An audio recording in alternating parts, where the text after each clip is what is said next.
필립의 사연방을 찾아주신 구독자 여러분 안녕하세요. 오늘도 캐캐 묵은 기름때 벗겨내듯 속 시원한 사이다 복수국 준비했습니다. 그럼 오늘의 사연을 시작하겠습니다. 안녕하세요. 저는 방역업체를 운영하고 있는 30대 CEO입니다. 어떤 사람들은 일이 잘 풀리면 다 지가 잘나서 그런 거라고 우쭐해하고 일이 잘 안 될 땐 남 탓을 하기도 하죠. 돈 많은 부모에게서 태어나지 못했기 때문에 불행하다고 투덜대고 인복이 없어서 출세 못하는 거라고 맥락 없는 불평을 하는 사람도 봤습니다. 그런데 저는 부모님한테 배우기를 각자의 인생에는 누구 덕도 누구 탓도 없는 거라고 배워서 그런지 어느 정도 제 주관이 생기기 시작한 이후로는 하기 나름이란 말을 제 가치관으로 삼고 살았어요. 무슨 일이든 제가 하기 나름이고 제가 어떤 마음을 먹고 어떻게 행동하느냐에 따라 결과는 달라질 수 있다고 믿었고 실제로 그런 결과를 자주 만나기도 했답니다. 남편이랑 연애할 때도 그랬어요. 대학 시절 남편은 굉장히 성실한 사람이었는데 제가 신입생 입학하자마자 복학생이던 선배를 딱 찍어 놓고는 좋아한다며 엄청 쫓아다녔지만 남편은 쉽게 마음을 열어주지 않았어요. 제가 좀 추진력이 있는 성격이기도 해서 좋아하면 마음을 숨기면서 혼자 끙끙 앓거나 그런 걸 잘 못해요. 후회하더라도 일단 들이대고 봐야 하죠. 그래서 선배한테 고백도 여러 번 했었어요. 물론 고백할 때마다 대차게 까였지만요.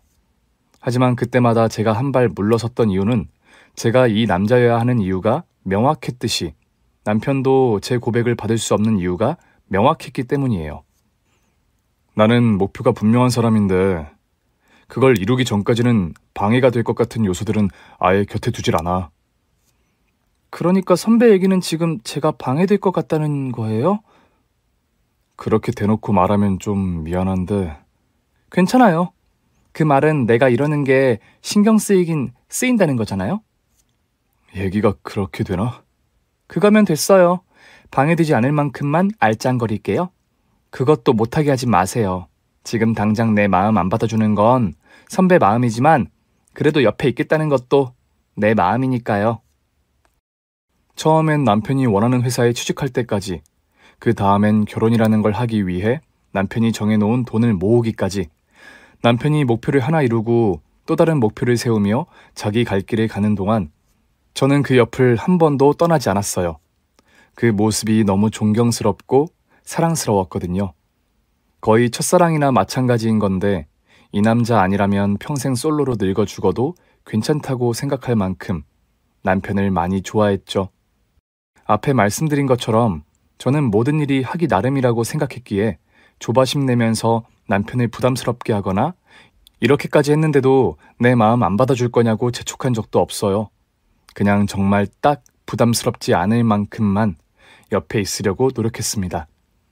중요한 건 10번에 한 번쯤은 제가 옆구리를 찌르면 못 이기는 척 받아줬다는 거예요. 밥 사달라고 아니면 밥 사준다고 보고 싶은 영화 있는데 그것만 딱 같이 봐달라고 그저 네 옆에 나 있다는 걸 까먹지 않을 정도로만 연락하고 만나며 지냈죠. 그게 일주일이든 한 달이든 두 달이든 상관없었어요. 아니다. 솔직히 상관이 아주 없진 않았지만 못 만나는 시간이 길어져도 허벅지를 찌르며 열려의 심정으로 기다렸죠. 볼 때마다 손잡고 싶고 안기고 싶고 그랬지만 그럼 당장 뒤돌아 도망갈 것 같아서 본능을 이겨야 했다고요. 아, 갑자기 나라에서 나 열려면 이런 거 세워줘야 되는 거 아닌가 막 그런 생각이 드는데 아무튼 풋풋한 대학 1학년 20살 때부터 29살이 될 때까지 무려 9년이라는 기다림 끝에 결국 이번에도 제 하기 나름은 통했습니다. 며칠 전에 친구들이랑 포차에서 술 한잔 했는데 애들이 나더러 미친놈이라고 하더라. 왜요? 선배가 왜? 아니, 네 얘기를 묻더라고. 아직도 그러고 있냐고. 그래서? 너 졸업하고 직장 다니면서도 다른 남자 안 만난다고 내 여자친구도 아니면서 계속 나 쫓아다닌다고 자랑 좀 했지. 자랑할 만하지. 근데 나 빙충이라고 놀렸겠다 친구들이. 아니 나더러 미친놈이라고 했다니까. 여자가 그렇게까지 하는데 넌 도대체 뭐냐고 하더라니까. 미친놈 아니면 고자냐고. 무슨 그런 말이 있어요? 어? 설마 혹시? 에헤이, 아니거든. 절대 아니거든. 성원아, 이런 말 좀 오글거리지만 내 다음 목표가 돼줄래? 봐요. 제가 된다고 했죠? 하기 나름이라고 했죠? 참 긴 시간이었지만 긴 시간 동안 물론 지쳐서 포기하고 싶을 때도 있었지만 어쩌겠어요. 이 남자 아니면 안 될 것 같길래 에라 모르겠다 하고 강력 접착제처럼 딱 붙어 있었더니 결국 저한테 넘어왔잖아요. 근데 이 남자도 참 대단한 게요. 그렇게 저랑 연애를 시작하고 나서부터는 어찌나 꿀처럼 달고 불처럼 뜨거운지 어휴 도대체 그러고 싶어서 어떻게 참았대요? 아니 제 말은 저한테 그렇게 다정하고 잘해주고 싶어서 어떻게 참았냐는 거예요. 오해하신 분 안 계시죠? 그렇게 저한테 길고 남편한테 짧았던 연애 끝에 결혼에 꼴이 냈습니다. 남편은 저한테 너무 미안한 게 많다면서 절대로 저 고생시키지 않겠다고 했어요. 제가 저만의 하기 나름을 믿듯 남편은 또 목표를 이루고야 마는 자기 자신을 믿기 때문에 저는 그 한마디 말에도 감동할 수밖에 없었죠. 남은 인생을 저 위에서 살겠다는 말이나 마찬가지잖아요. 너 가끔씩 회사 그만두고 싶다고 나한테 투정 부렸었잖아. 그랬지. 아침에 회사 갈 때마다 도살장 끌려가는 것 같다고. 지금도 그래? 이제 오빠도 알겠지만 나 아침잠 엄청 많은 사람이거든?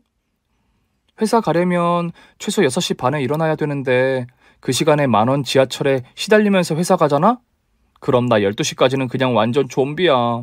정신이 안 차려져서 반나절은 그냥 멍하게 있어.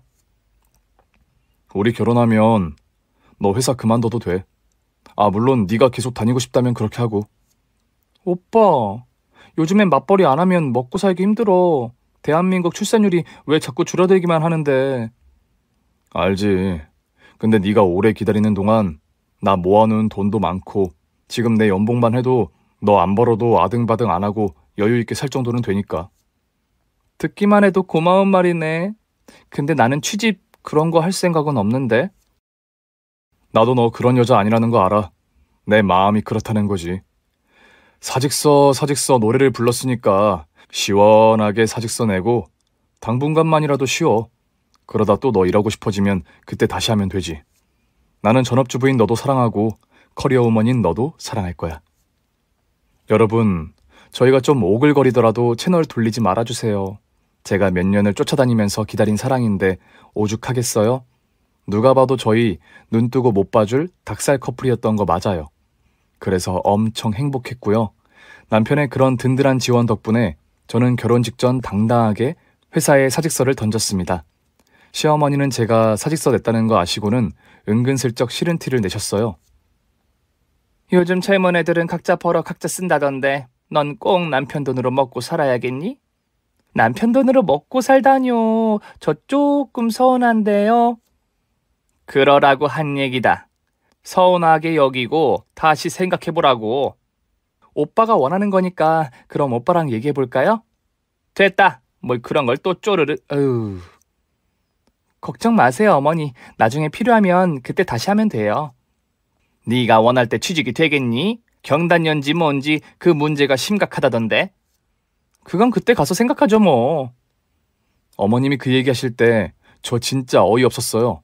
사업하시는 시아버지가 번 돈으로 맨날 게이트볼이 치러 다니고 문화센터 노래교실 이런 거 배우러 다니는 사람이 누군데요?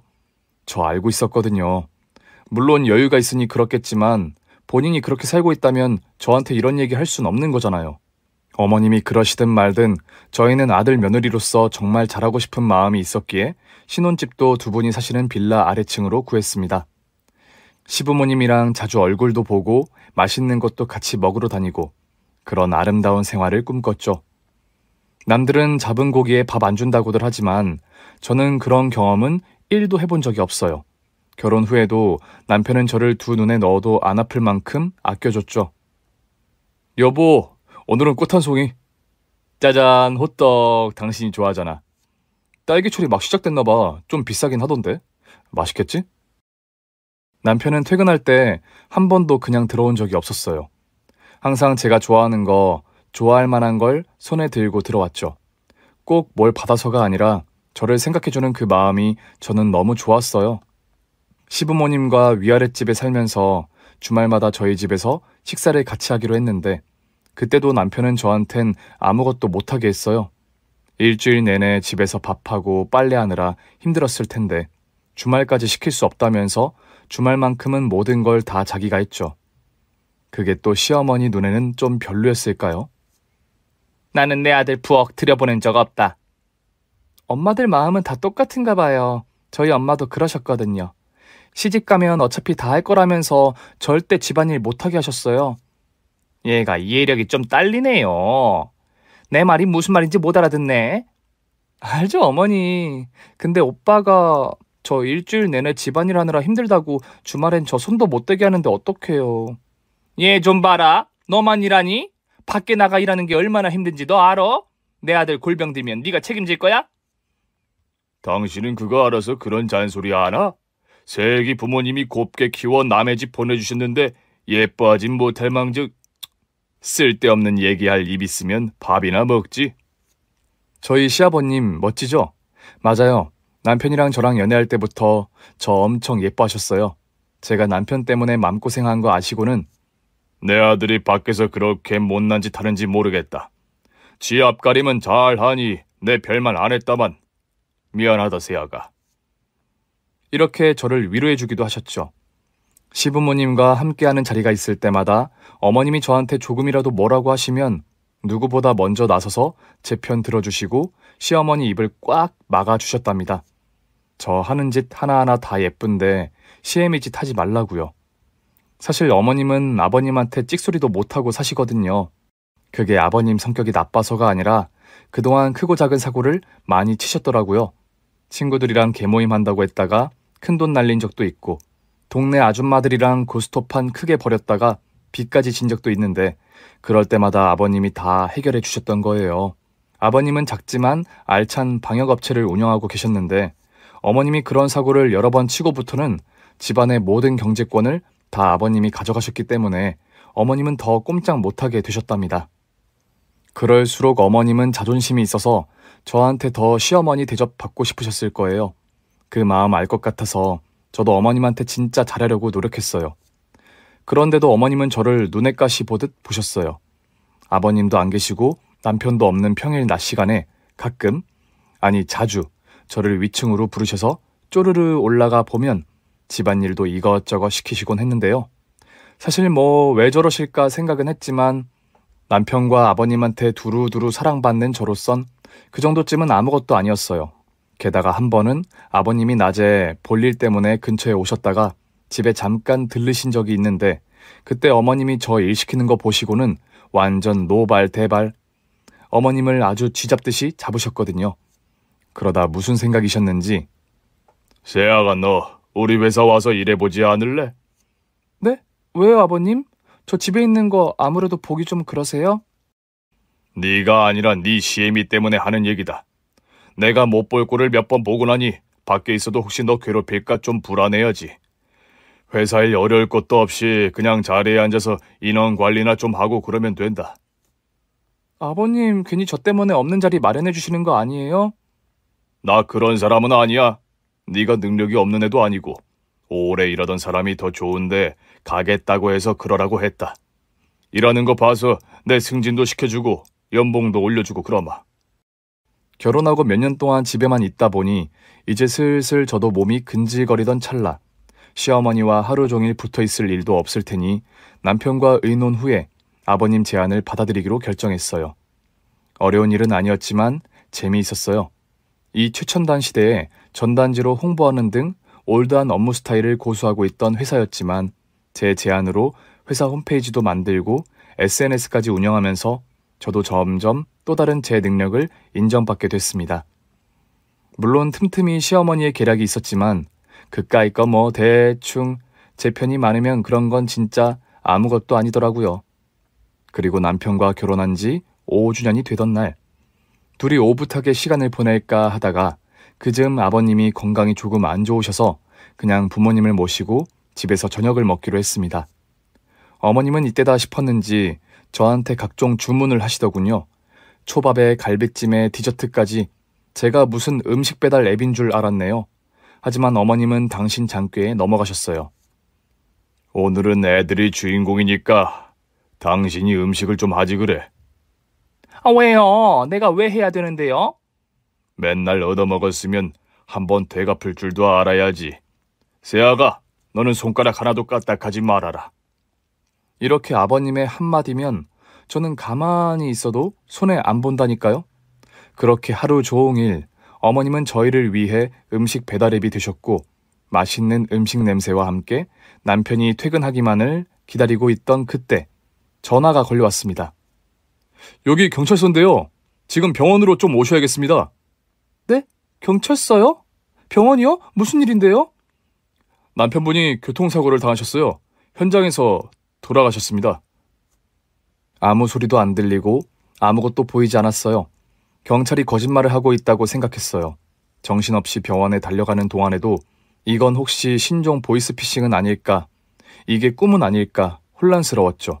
병원에 도착해 이게 진짜임을 확인한 후 저는 그 자리에서 실신했던 것 같습니다. 어디서 시끄러운 소리가 들려서 정신을 차려보니 병실 침대에 제가 누워 있었어요. 내 아들이 죽었는데 인연은 여기서 처자고 있네. 아이고 불쌍한 내 새끼. 아이고 내 팔자야. 어머니. 너 인연, 네가 지금 여기서 팔자 좋게 이러고 있을 때야? 일어나 인연아. 내 아들 잡아먹은 년. 여보세요들, 인연이 내 아들 죽였어요. 살인자년이 눈 시퍼렇게 뜨고 살아있어요. 너 인연 가자. 당장 일어나지 못해?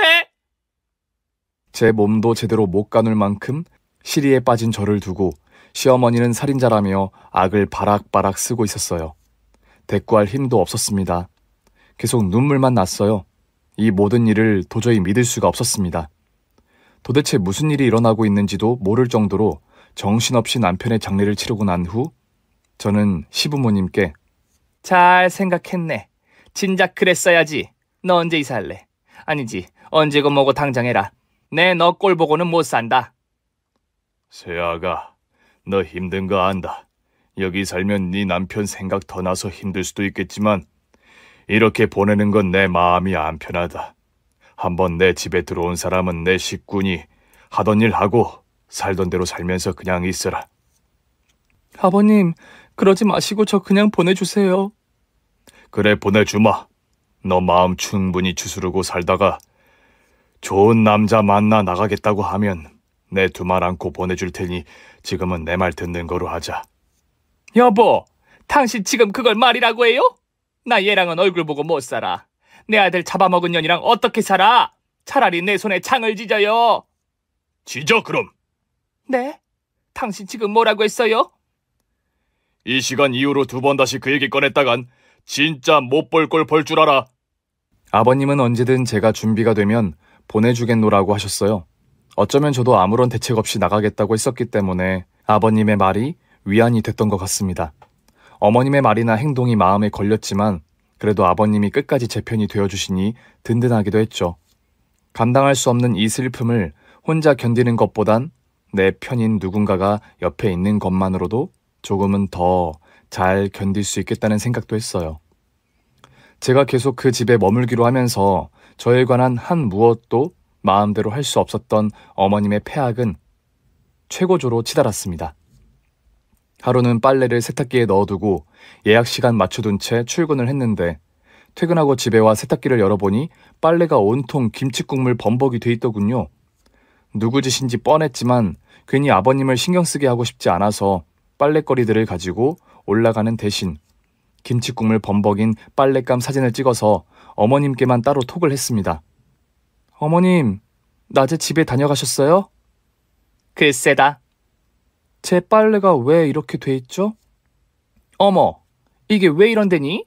살인자 된 것도 모자라 이제 너 정신병까지 왔니? 어머니, 저 힘들어요. 제발 이러지 마세요. 너는 자식이 없으니 자식 잃은 애미 맘은 손톱만큼도 모르겠구나. 이기적인 년. 너 그래서 애 갖지 말자고 한 거지? 어머님 자꾸 이러시면 저 아버님한테 얘기할 수밖에 없어요. 망할년, 네 시비한테 입만 뻥끗했다 봐. 다음엔 그보다 더한 꼴을 볼 테니. 속이 상했지만 제가 남편을 잃은 아픔과 충격을 헤아릴 수 없듯 자식을 잃은 어머님 마음도 그럴 거란 생각에 저는 일단 참았어요. 시간이 지나면 괜찮아질 거라 생각했던 제 오산이었죠. 어느 날은 어머님이 호출을 하시더라고요. 친구들이 집에 오기로 했다. 시간 내 잠깐 올라와서 도와라. 그럴게요, 어머니. 그리고 어머님 친구들이 모이신 날 시댁에 올라갔는데요. 아이고 아가, 마음이 많이 힘들지. 힘들긴 걔가 뭐가 힘들 게 뭐 있어? 맞은 놈은 다리 뻗고 자도 때린 놈은 편히 못 잔다는데 쟤는 아니야. 사람 죽여놓고 지가 더 편히 발 뻗고 자. 얘, 너는 그게 지금 애 앞에서 할 소리니? 내 아들 죽인 년인데 내가 무슨 말을 못해? 더한 말은 못할 줄 알아? 평생 지옥불에서 뒹굴다 죽어도 시원치 않을 년. 불구덩이에 던져 넣어도 시원치 않을 년. 예, 아가, 너 그냥 내려가라. 안 되겠다. 아니에요, 저 괜찮아요. 뭐 필요한 거 있으세요? 어른 말이 말 같지 않아? 꼴도 보기 싫으니까 알짱대지 말고 싹 꺼져! 어머님이야 그러건 말건 저 별로 신경은 안 썼어요. 어머님 신경 쓸 겨를이 어디 있었겠어요. 제 마음 추스르는 것만으로도 힘든데요. 어쩌면 제가 아무런 반응이 없으니까 그래서 어머님은 더 약이 바짝 올랐던 걸까요? 시아버님 생신이 다가오던 어느 날. 네 아버지 생일상 이번엔 네가 좀 차려라. 특별히 뭐 할 생각하지 말고 네 아버지 되게 좋아하시니까 사다가 좀 삶든가. 평소 같았으면 생각을 좀 해봤을 텐데 여전히 정신줄을 반쯤은 놓고 살던 때라 어머님 말씀을 고지고대로 듣고 아버님 생신상을 차렸습니다. 식탁 앞에 앉으신 아버님의 표정을 보는 순간 정신이 번쩍 들었어요. 아버님은 갑각류 알러지가 있으시거든요. 어머님의 모략이었던 겁니다. 아버님 죄송해요. 제가 정신이 나갔나 봐요. 아주 잘 하는 짓이다. 왜? 남편 죽인 것도 모자라서 이번엔 시비까지 죽이려고? 네가 환장을 했구나. 다음엔 누구니? 나니? 나야? 어머니. 왜? 내가 틀린 말 했니? 그렇지 않고서야 지금 이게 사람이 할 짓이니? 먹으면 죽을 수도 있는 사람한테 굳이 그걸 먹이겠다고? 네가 우리 집안을 망하게 하려고 작정을 했구나 아주. 어머님은 식탁 위의 음식들을 모두 내팽개 치셨습니다. 그만해! 남편 잃고 혼자 되네 불쌍하지도 않아? 오죽하면 이 똘똘한 애가 이러겠어. 어른이 돼가지고 타이르고 보듬어 주지는 못할 망정 인생 헛살았어 당신? 얘 새아가 내가 미안하다. 대신 사과하마. 자기가 저질러 놓고 시침이 뚝 떼는 그 저열함에 치가 떨렸습니다. 제가 입만 뻥끗하면 진실이 드러날 텐데도 말이죠. 그런데 솔직히 아버님께 그런 거 일러 바치고 싶지도 않았어요. 미친 개가 짖을 때까지 같이 덤벼봤자 저만 손해니까요. 그런데 불행은 꼬리에 꼬리를 물고 온다고 제가 이 모든 상황을 버틸 수 있도록 든든한 버팀목이 돼주셨던 시아버님이 설상가상 위암 판정을 받으셨습니다. 이 소식을 들은 날 아니나 다를까 어머님은 모든 걸 또 제 탓으로 돌리셨어요. 애초에 너 같은 년을 내 집에 들이는 게 아니었어. 너 아니었으면 내 아들도 안 죽었어. 결국 네가 시애비까지 잡아먹는구나, 이 요망한 년. 상식적으로 이해가 되진 않았어요. 저는 아버님이 걱정되고 어떤 치료를 어떻게 받아야 하는지 그런 생각부터 들던데 어머님이야말로 저를 못 잡아먹어서 안달나더니 게다가 아버님은 한술 더 떠 이젠 저를 집에서 내보내려고 하셨습니다. 이제 내가 너를 보내줄 때가 된 것 같다. 아버님, 저 아직 안 괜찮아요. 지금은 아버님도 안 괜찮으시고요. 지금이라면 네 남편도 이해할 거다. 오히려 너한테 괜한 짐 지게 하는 것보다 좋아할 거야. 그러니 좋은 집으로 알아봐라. 내 알아서 다 해줄 테니. 싫어요, 아버님. 아버님이 저한테 어떻게 해주셨는데요. 짐승도 자기 보살펴준 사람한테 은혜 갚아요, 아버님. 저 짐승만도 못한 인간은 되기 싫어요. 아버님 잘 이겨내실 거고 괜찮아지실 때까지만 저 그냥 여기 있을게요. 결국 아버님은 완강함도 제 진심 어린 마음에 설득당하셨습니다. 그런데 희한하게 어머님은 별 말씀 안 하시대요. 저 나가는 거 그렇게 반대하던 아버님이 나서서 내보내려고 하시는데 못 쫓아내서 안달이시던 양반이 도대체 무슨 생각이셨던 걸까요? 아버님이 병원에 입원해 본격적으로 항암 치료를 받으시는 동안 저는 아버님의 회사일을 대신 처리하는 것과 동시에 병원으로 매일매일 출퇴근했습니다. 입맛 까다로우신 아버님, 병원밥 입에 안 맞으실 거 뻔하니 음식 해다 나르고 간병인 도움이 필요할 일 외에는 제가 다 해드렸어요. 어머님이요? 글쎄요, 입원하고 이틀 되셨을 때까지 자기가 옆에 있어야 된다고 병원 침대에서 자고 그러더니만. 예, 아가. 너 매일 병원에 가니까 내가 안 가도 되지? 왜요? 아버님이 어머님 찾지 않으실까요? 넌 그걸 말이라고 하니? 내가 평생 저 영감탱이 수발드느라 인생을 허비했는데 이제 다 늙음하게 병수발까지 하라고? 뭐 글쎄요. 어머님이 인생을 허비하신 것 같진 않고 오히려 그냥 뒀으면 허비될 뻔한 인생 아버님이 구제해 주신 것 같은데요. 인연이 뚫린 입이라고 시미한테 하는 소리하고는. 그래서 어머님이 하시고 싶은 얘기가 뭔데요? 내가 뭐 옆에 붙어 있어도 딱히 할 일도 없는 것 같더라. 어차피 네가 가니까 난 그냥 집안일 좀 돌보고 하마. 사실 병원에 있으면 멀쩡한 사람도 아픈 것 같고 그러잖아요. 아버님은 어머님이 옆에 있으면 안 그래도 예민한데 더 예민해지실 테고 짜증만 날 게 분명하죠. 하루에도 12번씩 아버님이 불벼락을 내리실 게 뻔하고 그 짧은 며칠 동안은 어머님은 아버님 마음에 들게 병수발한 게 하나도 없었던 거예요. 저야 뭐 어머님 안 계시면 더 편하고 아버님 마음도 더 편해지실 거고 상관없었습니다. 하여간 저는 정말 하루도 빠짐없이 병원에 살았습니다. 세상에, 할아버지는 며느리도 잘 두셨어요. 그러게 말이에요. 할머니는 코빼기도 안 베치는데 어떻게 저렇게 며느리가 착해? 요즘 세상에 저런 며느리가 어딨어? 복 받으셨네, 할아버지. 아, 예. 제가 며느리 복이 많습니다. 아주 많아요. 다들 크고 작은 암 환자들이었지만 병실 분위기는 너나 할 것 없이 즐거웠어요. 어쩌다 한번 어머님이 오시는 날만 빼고요. 그래, 병원에서는 뭐래니? 아직이요, 어머니. 큰 차도는 없나 봐요. 아유, 약을 몇 번이나 바꾼다고 돈을 얼마나 썼는데 차라리 확 죽어버리지 그냥. 이러다 아버님 깨시겠어요. 어머님 돈 쓰는 것도 아닌데 무슨 그런 망측한 얘기를 하고 그러세요? 할머니, 뭐 할아버지가 후처라도 얻었어요? 못 살게 굴었어요? 무슨 그런 망측한 소리를 하고 그런데요? 그럼 혹시 할머니가 바람났어요? 아이고, 농담이에요, 농담. 환자 두고 할머니가 하도 안 오셔가지고 저희끼리 농담 좀 했네요. 개의치 마셔요. 그러나 저러나 며느리가 착해서 좋으시겠어요. 얘가 어떤 애인 줄 알고 지금 그런 망언을 하신답니까? 요즘 의학이 얼마나 발달했는데 이 사람이 이러고 있겠어요. 얘가 뭔 짓을 해도 하는 겁니다. 모르면 말을 마세요. 아유, 할머니 큰일 나실 분이네. 세상에 이런 며느리 없어요. 더 늙어서 구박댕이 안 되려면 지금이라도 잘하세요. 잘하긴 더 어떻게 잘해요? 얘 아주 독한 년이에요. 눈이 있으면 보세요들. 지 시아버지 돈 좀 있다고 여기 와서 알랑방구 끼고 있는 거. 독한 년. 사람들 앞에서 온갖 악담과 개소리를 짓거리는 모습을 보며 어이가 없었죠. 그래도 상관없었어요.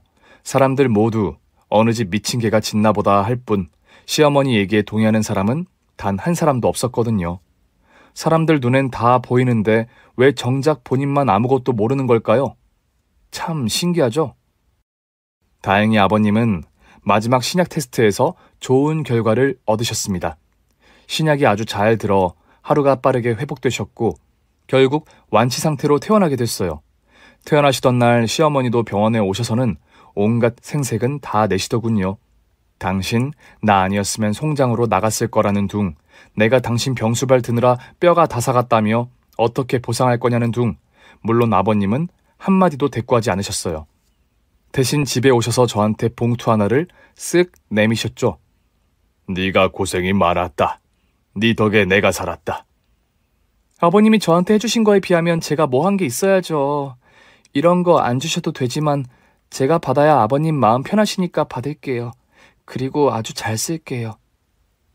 아유, 그걸 옆에서 지켜보는 시어머니 눈 돌아가는 꼴을 같이 보셨어야 했는데 아쉽네요. 아버님은 저한테 특별수당과 함께 특별 휴가도 주셨어요. 주변 둘러볼 시간도 없을 만큼 정신없이 지냈으니 친정이라도 가서 쉬다 오라고 하셨죠. 저도 마침 휴식이 필요하던 찰나 그러기로 했습니다. 이제는 어느 정도 남편을 잃은 슬픔도 가라앉는 중이었고 아버님도 완치되셨고 슬슬 모든 게 제자리를 찾나 보다 안심할 때쯤 또 한 번 청천벽력 같은 소식이 찾아왔습니다. 그동안 제가 너무 스트레스를 받고 힘이 들었는지 유방암 판정을 받은 겁니다. 하늘이 무너지는 것 같았지만 그나마 초기라 완치 가능성은 높은 편이었어요. 휴가 중이라서 다행이란 생각도 들었습니다. 아버님께 이 사실을 알릴까 했지만 일단 그러지 않기로 했어요. 실은 아버님 병원에 계시는 동안 코로나가 시작됐고 그 덕이라고 하기엔 좀 뭐하지만 아무튼 크고 작은 방역업체들은 대부분 다 큰 돈을 벌게 됐어요. 제가 이것저것 손 좀 써둔 덕에 아버님은 눈코 뜰 새 없이 바쁘다는 걸 알고 있었기에 더더욱 걱정시키고 싶지 않았습니다. 대신 어머님께만 슬쩍 얘기를 꺼냈죠. 어머님, 저 조금만 더 지내다 갈게요. 저 암이래요. 그래? 아유, 어쩌니? 수술하고 항암치료 몇 번 받아야 한대요. 그래도 다행히 초기에 발견했고 유방암은 완치율이 높은가 봐요. 너무 걱정 마세요. 그보다 더 심한 거면 뭐 어쩌겠니? 그게 네 운명인걸. 와, 저 무슨 로봇인 줄 알았잖아요. 영혼 어디다 두고 오셨대요? 운명이라니 그게 환자한테 할 소린가요? 그래도 한 번쯤은 병원에 오실 줄 알았는데 제가 괜한 걸 기대했죠. 어머님은 정말 코빼기도 비치지 않으시더군요. 예상을 한치도 벗어나지 않았기에 놀랍지도 않았어요.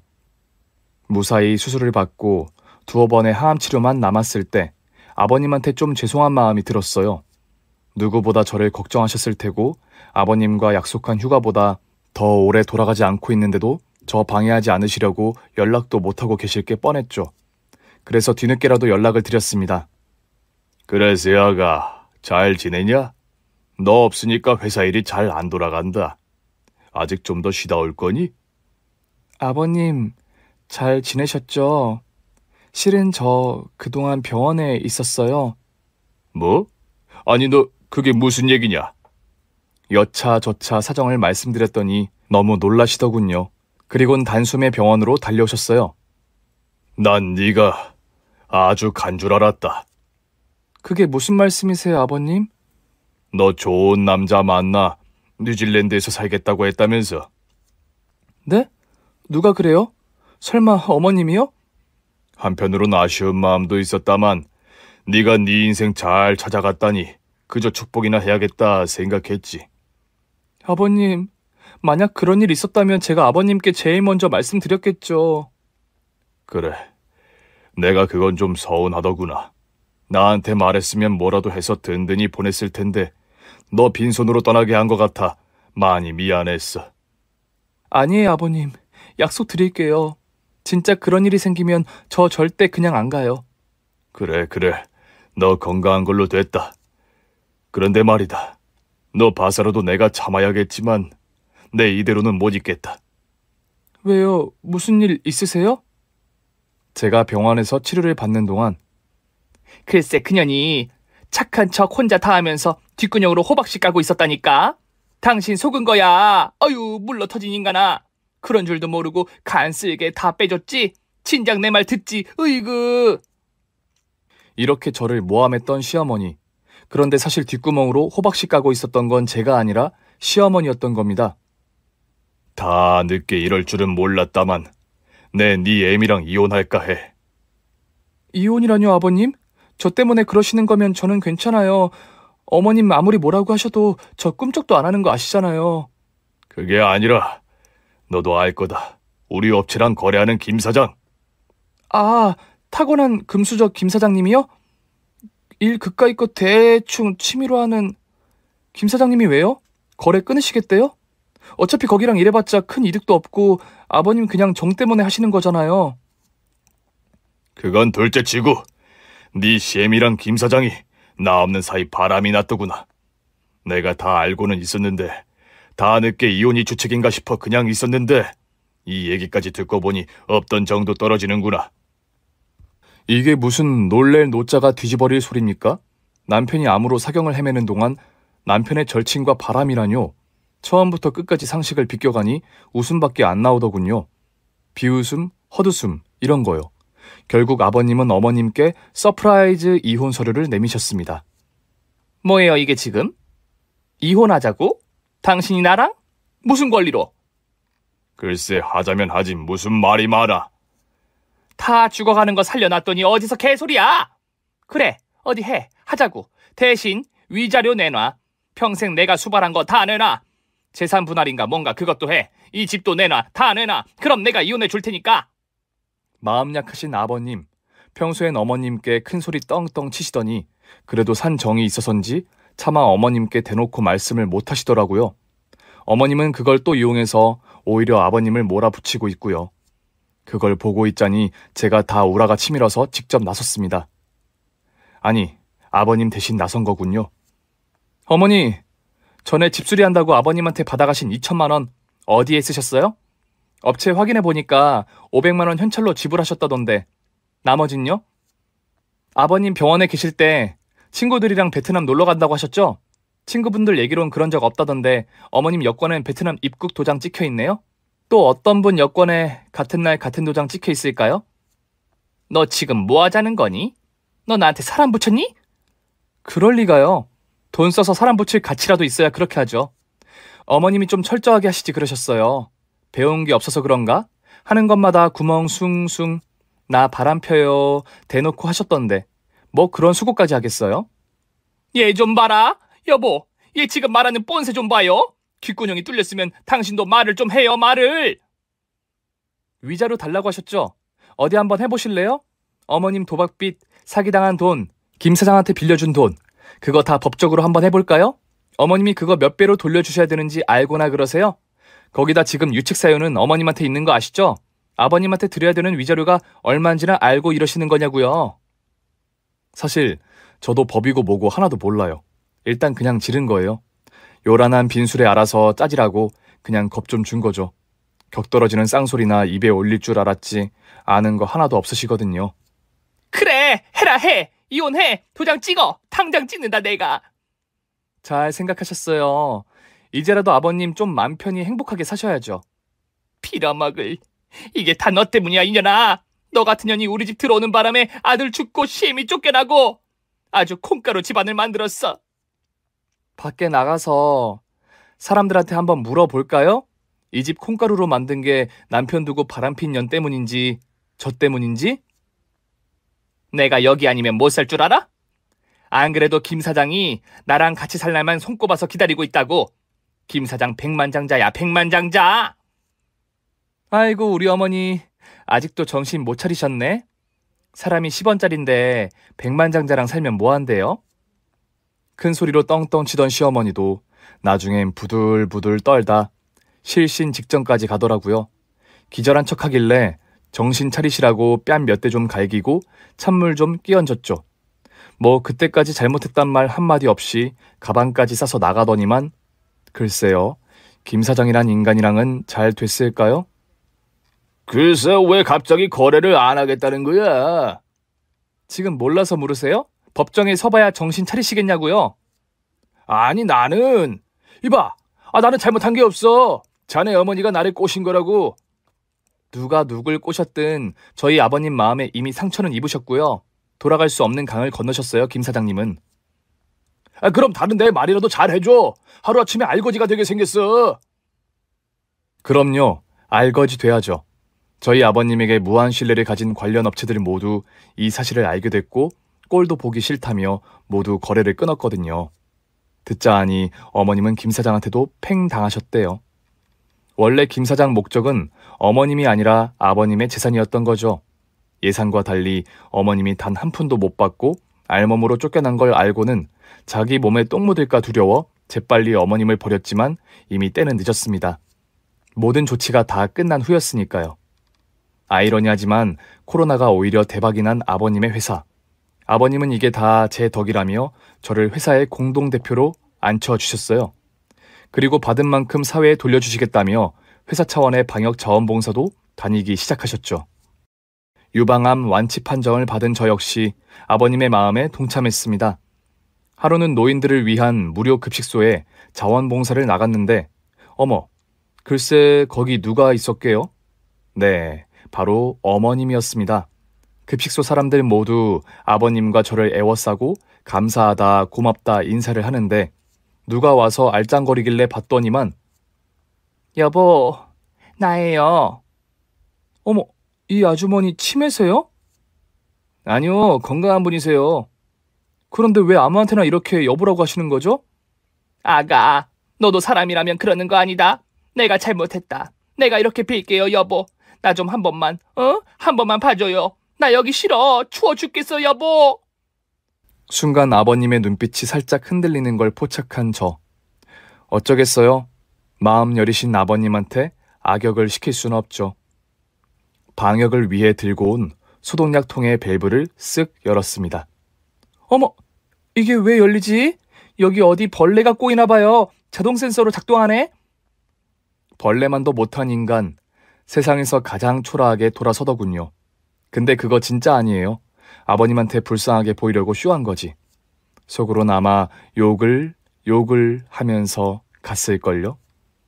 아무튼 아버님은 회사가 이렇게 성장한 것도 어머님이랑 이혼한 것도 다 제 덕이라며 저한테 엄청 고마워하셨어요. 아버님이 해주신 거에 비하면 저는 정말 작은 일을 한 것뿐인데도 말이죠. 이제 아버님은 유유자적 살고 싶으시다며 회사의 모든 권한을 저에게 넘겨주셨습니다. 모든 재산을 제 앞으로 증여하겠다는 유서까지 작성하셨어요. 혹시 모를 분쟁을 대비해 공증까지 완벽하게 받아두셨고요. 요즘은 골프 모임에서 만난 사업가분과 연애 중이세요. 아버님 좋으시면 결혼하시라고 좋은 며느리로 잘 모시겠다고 말씀드렸는데 연애만 하시겠대요. 결혼은 이제 지겹다고요. 그러면서 저더러는 언제든 좋은 사람 만나면 얘기만 하라고 하시네요. 혼수도 당신이 다 해주시겠대요. 멋지죠? 근데 저 지금은 일에 푹 빠져 지내는 게 좋아요. 좋은 남편 알아본 덕에 좋은 시아버님 사랑 충분히 받고 있잖아요. 남편이 준 사랑만큼 남편한테 고맙고 시아버지한테 고마운 100만 분의 1이라도 잘해드리면서 살고 싶어요. 무엇보다 하기 나름. 이 네 글자 앞으로도 잊지 않을 거예요. 어떤 마음으로 어떻게 사느냐에 따라 사람은 벌레만도 못한 존재가 되기도 하고 넘치는 사랑받는 존재가 된다는 거 다시 한번 확인했으니까요. 제 얘기 들으신 분들의 마음이 모두 편안하시기를 빕니다. 오늘은 모두 시원한 쿨라잇 되세요. 구독자 여러분, 오늘도 속이 확 풀리셨나요? 이 사연에 공감하셨다면 구독과 좋아요를 꼭 눌러주세요. 저 필립은 더 재밌고 화끈한 사이다 썰로 내일 다시 찾아오겠습니다. 오늘도 행복한 하루 되세요.